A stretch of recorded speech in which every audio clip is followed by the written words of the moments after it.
지금 여야는 승복 메시지를 두고 네. 공방을 또 벌이고 있는데 네. 당연히 뭐 단심제니까요. 이게 승복을 안 할 도리는 없는 거잖아요. 네, 근데 네. 권성동 원내대표가 승복하는 게 다 공식 입장이다 이런 얘기를 하긴 했어요. 네. 이재명 민주당 대표 같은 경우도 승복을 하겠다라는 말을 하긴 했습니다. 네. 물론 저희 유튜브 채널에 나와서 한 얘기긴 한데 공식적으로 좀 여야가 모여서 합의를 같이 하거나 이런 식의 좀 기자회견을 통해서 밝히거나 이런 절차가 좀 필요하다고 보시나요? 법치주의에서 결과에 대한 승복은 상당히 중요한 요소이고 예. 또 어떤 경우에도 폭력 행위나 테러 행위는 절대로 용납할 수 없습니다. 조그만 유해 사태라도 이번에 서부지법 사태에서 보듯이 굉장히 좀 단호한 입장을 보였죠. 사법부에서도. 네. 근데 지금 승복 메시지를 내는 타이밍과 이런 것들은 좀 생각해 볼 지점이 있는 것이요. 승복을 안 하겠다는 것이 아니라 네. 지금은 헌법재판소의 절차적 위반 부분이 허영, 장영수 교수님 같은 헌법학계에 정말 그 근간에 이루시는 분들조차도 예. 그 절차적 위반이 한두 가지가 아니라 다 10가지 이상을 말씀을 하십니다. 네. 그게 굉장히 역대 유례가 없을 정도로 많은 지적을 받는 거예요. 네. 그리고 그분들도 자기 이름을 걸고 지적을 하는 것이고 저도 그분들과 별도로 각각 지적을 해왔는데 지적한 내용들이 다 똑같아요. 네. 그 얘기는 헌법재판소의 절차적 위반이 굉장히 심각한 상황이고 지금은 선거를 앞두고 있기 때문에 네.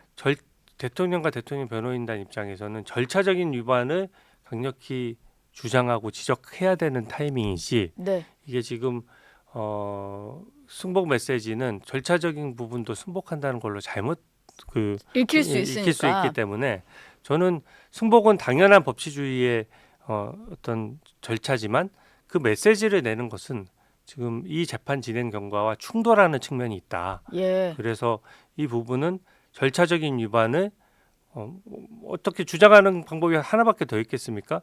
그 법리적인 주장을 말로 하는 것이지 그게 어떤 폭력 행위로 할 수는 없는 것이잖아요. 네. 그건 너무나 당연한 것이기 때문에 예. 저는 이 절차적 위반을 강력히 주장해야 될 타이밍이라고 보고요. 네. 승복 메시지에 있어서는 오히려 민주당의 승복 메시지를 내야 되겠죠. 예. 그 탄핵 재판은 기본적으로 대통령과 그 변호인단에게 불리한 재판이잖아요. 그렇죠. 그러니까 재판 당사자고요. 네. 그리고 민주당 측은 어떻게 보면은 문제 제기를 한 쪽이고 네. 고발한 쪽이나 마찬가지란 말이에요. 네. 그러니까 이 부분에 있어서 지금 재판 절차가 이상하게 진행됐다라고 생각하는 측면에서는 민주당이 오히려 탄핵에서 각하가 되더라도 승복한다는 메시지를 내야 되는 시점이지 대통령과 변호인단은 지금까지는 절차적 위반에 대해서 좀 목소리를 높여서 정확한 지적을 해나가야 된다라고 생각합니다. 예. 타이밍을 얘기를 해주시니까 좀 이해가 되는 것 같아요. 네. 주진우 의원께서는 지난해 그 탄핵소추 남용 방지에 관한 특별법을 발의를 하셨는데 이 법안이 만약에 통과가 돼서 좀 처리가 됐으면 네. 이런 줄탄핵은 좀 막을 수 있지 않았을까라는 생각이 좀 들더라고요. 근데 이건 지금 논의가 전혀 안 되는 상황인 거죠, 이 네. 법안은? 제가 발의한 법안이라서 그런 것이 아니라요. 예. 저는 법안을 발의할 때 그래도 국민의힘과 민주당이 서로 과반수가 바뀌었을 때 또 다음에 이제 미래 세대까지 규율했을 때까지 다 고려해서 법안을 만들었거든요. 네. 그래서 사실 굉장히 무리하지 않는 범위 내에서 국회의 탄핵 소추권도 보장하면서 그것이 남용됐을 때 그 비용 부담을 어떻게 보면 문제 제기를 한쪽에서 하자는 한쪽에서. 것이죠. 예. 근데 지금 탄핵 소추가 남발되면서 지금 사실은 국민 혈세가 줄줄 새는 것이거든요. 예. 그리고 민주당이 제가 그 인터뷰 보면서 약간 실소를 금치 못한 것이 민주당에서 헌법재판소에서 탄핵 소추가 남용됐다라고까지 판단을 안 했어요 하고 뭔가 유리한 결정을 받은 것처럼 막 말씀을 하시더라고요. 지난주 선거 네. 때요. 근데 그게 왜 그렇게 됐냐면 검사들이나 최재 감사원장이 이거 탄핵 소추 남발이 너무 심한 거 아니냐라고 문제 제기를 하니까 예. 헌법재판소에서 남용까지로 우리가 판단하기는 부담스럽다 이렇게 결론이 난 것이거든요. 네. 그런 논의 자체가 결정문에 언급된다는 것 자체가 부끄러운 줄 알아야 됩니다. 이게 만약에 신중하게 탄핵 소추를 됐다라고 하면 기각이든 각하든 인용이든 당사자가 탄핵 소추를 남용했다라고까지 주장을 못해요. 예. 근데 이게 벌써 29번째나 되고 그로 인해서 국회에 변호인을 선임하는데 4억 6천만 원을 이미 썼습니다. 네. 그리고 그 많은 공무원들이 월급은 나가면서 국가를 위해서 일은 못해요. 예. 또 그 공무원들은 본인들은 국가에 대해서 헌신하고자 하는 공무원인데 자기 비용으로 자기가 변호사 비용을 대가면서 예. 어렵게 탄핵 심판을 해야 된다는 네. 거죠. 예. 그러니까 이게 뭐냐는 겁니다. 그래서 이 부분은 합리적이지도 않고 민주당에서도 만약에 이렇게 남발돼서 탄핵 소추가 기각되면 국민 혈세로 정당 보조금을 주거든요. 네. 거기서 그 돈을 빼고 주자는 거죠. 제 예. 얘기는. 그래서 합리적인 아닌데요, 네, 상당히. 네. 그렇게 되면 저희도 국민의힘도 마찬가지고 앞으로도 그렇고 그러니까 누가 여당이 되든 누가 야당이 되든 간에 네네. 누가 운용을 하더라도 네. 그걸 만들어 놔야지 정말로 필요할 때만 할 수 있을 텐데. 네, 맞습니다. 근데 논의가 잘 안 되는 거죠. 근데 그게 국회 탄핵 소추권을 제한할 수 있다는 이유로 이제 정청래 법사위원장이 안 올려주고 있는데요. 예. 저는 이 부분은 민주당의 김한규 의원 같은 분도 언론에 나와서 이 부분은 논의해 볼 만하다 이렇게 말씀을 하셨어요. 네. 그러니까 합리적으로 생각하는 분들은 다 그렇게 생각하실 거라고 생각합니다. 예. 이게 국민을 위한 것이지 우리 국민의 힘을 위한 게 아니거든요. 그러게요. 저는 네. 조속히 이거를 어떤 논의의 판에 올려서 네. 논의를 좀 해주셨으면 합니다. 이 와중에 민주당에서 낸 법안이 하나 또 논란인데 윤 대통령의 내란이 확정될 경우에 뭐 콕 집어서 윤 대통령이라고 뭐 법안을 쓴 건지 모르겠습니다만 어쨌든 대통령이 내란 확정돼서 직을 잃었을 경우에는 그 소속 정당을 해산 청구하는 법안을 발의를 했어요. 네. 그리고 직후에 이뤄지는 선거에는 후보를 내지 못하게 한다. 네. 이 말인즉슨 이게 통과가 돼서 그대로 뭐 인용이 된다면은 대통령이 탄핵이 된 이후에는 국민의힘에서 대선 후보조차 내지 못하는 뭐 네. 이런 상황이 되는 거거든요. 이걸 법안이라고 부를 수 있을지 예. 아마 세계사에서도 유례가 없을 뿐더러 네.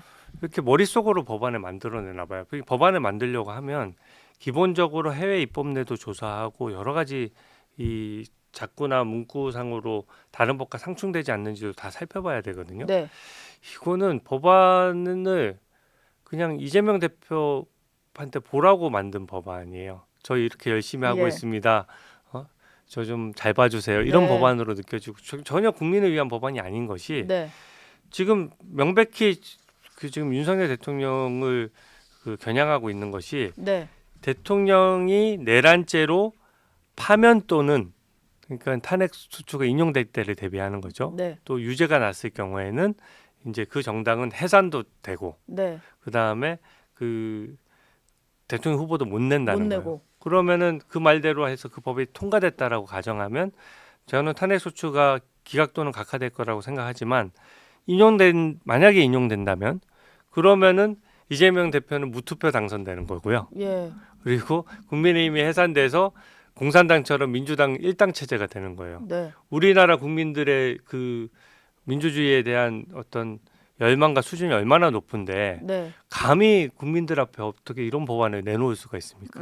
저는 진짜 뭐랄까요? 오만한 모습을 넘어서 가지고 국민들을 무시하는 처사다 이렇게 예. 생각하고요. 네. 목적은 딱 오로지 하나입니다.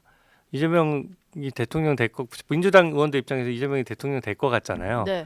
그러니까 저 나중에 한 자리 꼭 시켜주세요. 이렇게 아우성치는 장면이어서 보여주기 식으로. 저는 굉장히 불편하고 네. 이게 지금 선거 기간 내내 국민들께 잘하겠습니다 하면서 90도 인사하면서 표를 좀 달라고 요청을 드리잖아요. 예. 그때 도대체 무슨 생각으로 선거운동 했느냐 이렇게 되묻고 싶습니다. 네. 그리고 또 한 가지 좀 논란이 되고 있는 게 국회 탄핵소추 대리인단으로 있는 서상범 조국혁신당 법률위원장이에요. 네. 근데 이 서상범 변호사가 서울 구로구청장 보궐선거 출마를 선언을 했는데 이게 지금 탄핵소추인다는 이름 올려서 본인을 알린 다음에 출마를 하는 이런 식으로 이어지다 보니까 엄청난 논란이거든요. 네. 꼭 논란이 이렇게까지 아니지만 해야 될까요? 출마를 위해서. 이런 건 논란이라기보다 되게 부끄러운 행태죠. 예. 논란이 있을 게 없습니다. 이게 그 국회 탄핵소추 대리인단은요. 일단 민주당이 주도로 해서 탄핵소추를 가결시켰지만 네. 국회 전체를 대변하는 거예요. 예. 그래서 탄핵소추 대리인단은 국회에서 또 비용이 나갑니다. 예. 가뜩이나 정청래 법사위원장이 하면서 소위 말하는 LKB 같은 누가 보더라도 민주당 성향의 변호사들이 모여 있고 예. 또 민주당은 늘 편들어왔던 변호사들 위주의 로펌에다가 사건을 몰아준단 말이죠. 네. 그러면은 국민 입장에서 이중으로 손해인 겁니다. 탄핵소추 남발되면서 공무원 월급이 허투루 나가고 네. 또 민주당 성향의 민주당과 친한 변호사들 배불리는 작업이 되는 것이거든요. 그것도 불편한데 거기다가 이름 올린 변호인단이 그것을 이용해가지고 또 출마까지 한다. 출마를 하고. 이게 뭐랑 연결되냐면 이재명 대표 그 변호를 했던 변호인들 5명이 이번에 22대 국회에 들어왔지 않습니까? 공천을 받았지 않습니까? 예. 그게 변호사 비용을 이재명 대표처럼 2년 2개월씩 재판에 끌려 그러면 재판 비용만 몇억 원이 들거든요. 네. 최소. 예. 그러면 이게 재판 비용을 도대체 어디서 충당했느냐. 재산은 별로 안 줄고 있는데. 네. 그러니까 이재명 대표의 개인 변호사 비용을 어떻게 보면 공천으로서 갚아준 거 아니냐 이런 논란이 있었던 것이거든요. 이게 다 같은 모습들이에요. 그리고 제가 법사위에서도 소위 말해서 현타 오는 것이 네. 이재명 대표 재판과 관련돼서 뭐 정치적인 공방이 오고 갈 수 있지 않습니까? 예. 법사위원들 중에 이재명 대표 변호인들 출신이 2명이나 들어와 있어요. 네. 그러니까 내용을 너무 잘하는 거예요. 아. 자기가 변호를 예, 했으니까. 그렇겠네요. 그러니까 저는 뭐 법리적으로는 제가 합리적인 얘기를 하지만 네. 저야 기록을 본 상태는 아니니까 예. 다소 언론 보도를 보고 보는 수준에서 얘기를 하는데 네. 저쪽에서 반박하는 내용을 보면 기록 몇 건에 이런 내용도 있습니다. 뭐 이런 식이에요. 네. 네. 그러니까 이게 무슨 우스운 장면이냐 이런 거죠. 네. 그래서 그럴 때마다 현타가 오시고 네, 법사위에서. 네. 네. 제가 유일하게 법사위에 있으면 민주당 의원들이 워낙 불합리한 주장을 많이 해서 제가 항상 논리적으로 제가 앞선다고 생각하는데 예. 재판 얘기만 나오면은 네. 기록 본 사람한테는 뭐 뭐 정할 못 수가 나가는 없죠. 거죠. 네. 근데 그것도 논리적인 비약도 물론 있지만 예.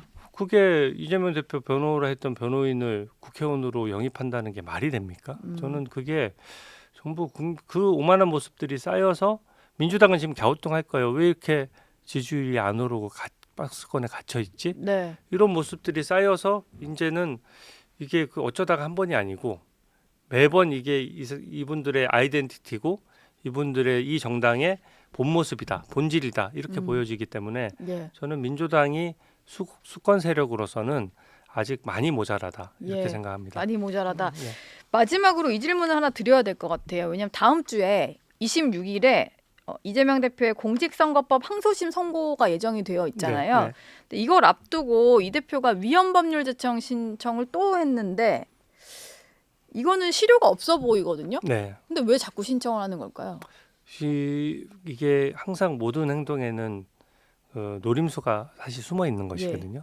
당연히 지금 지적하셨다시피 위헌법률 심판 제청 신청을 한번 해서 네. 국민들에게 지탄을 한번 받았잖아요. 예. 근데 아랑곳하지 않고 한 번 더 하지 또 않습니까? 했는데. 이번에 공직선거법 위반 처음에 위헌법률 심판 제청 신청을 했던 부분은 그 부분에 뭐 문구를 하나 문제 삼은 것이라면 이번에 위헌법률 심판 제청 신청을 한 것은 그 조항 전체를 문제를 삼은 거예요. 네. 결국 이 조항이 위헌이 되면 결국은 당선 무효형이 됐던 그 재판 자체가 아예 없어지는 것이거든요. 네. 그러니까 셀프 사면과 마찬가지인 거죠. 예. 근데 왜 했느냐? 이번 재판부가 받아들일 가능성은 없습니다. 하지만 위헌법률 심판 제청 신청을 먼저 해야 그 다음에 헌법소원이라는 걸 또 제기할 수 있어요. 아, 이걸 먼저 해야. 네. 근데 헌법소원을 제기하게 되면 역시 헌법재판소로 이 조항에 대한 위헌 문제가 가게 됩니다. 네. 이 공직선거법 해당 규정은 허위사실 유포이기 때문에 이때까지 수십 년간 우리 선거 제도를 뒷받침해왔던 제도고요. 네. 외국에도 다 있는 제도고 예. 또 이게 없으면은 국민들 앞에서 거짓말 잘하는 사람이 선거에서 당선되는 거예요. 네. 그러니까 이 조항이 위헌이라는 건 정말 말이 안 되거든요. 근데 헌재가 얼마나 민주당 눈에 이재명 대표 눈에 얼마나 편향적으로 보였으면 혹시 헌재에서 이것도 나 위헌해주지 않을까라고 해서 미리 한 수를 두는 겁니다. 아, 그래서 위헌법률 심판 제청 신청을 거쳐서 헌법소원에 가게 되면 네. 거기에 헌법재판관 6명이 여기에 대해서 위헌이라고 결정을 하면 네. 그게 그 조항이 날아가는 거예요. 어, 그래서 제가 마은혁 임명 부분에 대해서도 네. 계속 문제 삼는 것이 마은혁 후보까지 여야 합의 1명 이렇게 해오던 관행을 깨고 민주당이 2명을 추천하게 되면 네. 현재 재판소 구도가 어떻게 되냐면 문재인 대통령이 임명한 사람 2명, 네. 김명수 대법원장이 지명한 사람 2명, 민주당이 추천한 사람 2명이 되는 거예요. 그럼 그 자체로 6표가 모여지기 때문에 네. 그게 무슨 재판이냐는 거죠. 재판이라는 게 뭔가 시시비비를 따지는 게 재판인데 6표가 뭉쳐다니면서 모든 조항을 아무렇게나 위헌 판단한다 그러면 네. 그 판결에 누가 승복하겠냐는 겁니다. 그래서 음. 저는 이런 부분들이 헌법적인 많은 고민이 있어야 되고요. 네. 마은혁 후보 임명 문제부터 네. 이 헌법소원 제기 문제까지 우리 자랑스러운 헌법을 미래 세대에 제대로 물려주기 위해서라도 이 부분은 끝까지 법리적 다툼을 해야 된다 예. 이렇게 생각을 합니다. 근데 위헌법률 심판 제청을 신청을 하면 그걸 재판부가 받아서 헌재 요청을 하는 거잖아요. 근데 그거를 받아주지 않더라도 어쨌든 이 근거를 남겨놓으면 나중에 이재명 대표 쪽에서 헌법 소원을 낼 수 있는 네. 건가 보네요. 위헌법률 심판 제청을 받아들이면 위헌법률 심판이 열리는 거고요. 그게 열리는 거고. 그게 안 받아들여지면 나중에 헌법 소원을 헌법소원으로. 제기할 수 있는 법적 근거가 되는 겁니다. 아, 그래요? 네, 그래서 이것을 헌법재판소로 끌고 가기 위한 한 자락을 깔아놓은 거구나. 한 자락 깔아놓고 앞에 예. 절차다. 네. 그러니까 굉장히 어떻게 보면 무도한 것이죠. 아, 국민 그냥- 알기를 우습게 하는 겁니다. 아, 또 안 받아들여 줄 텐데 왜 냈냐 이게 아니군요. 다음 네. 단계가 또 있는 거였네요. 예, 그렇게 아무리 뭐 무용할 절차를 할 사람은 없거든요. 예. 네.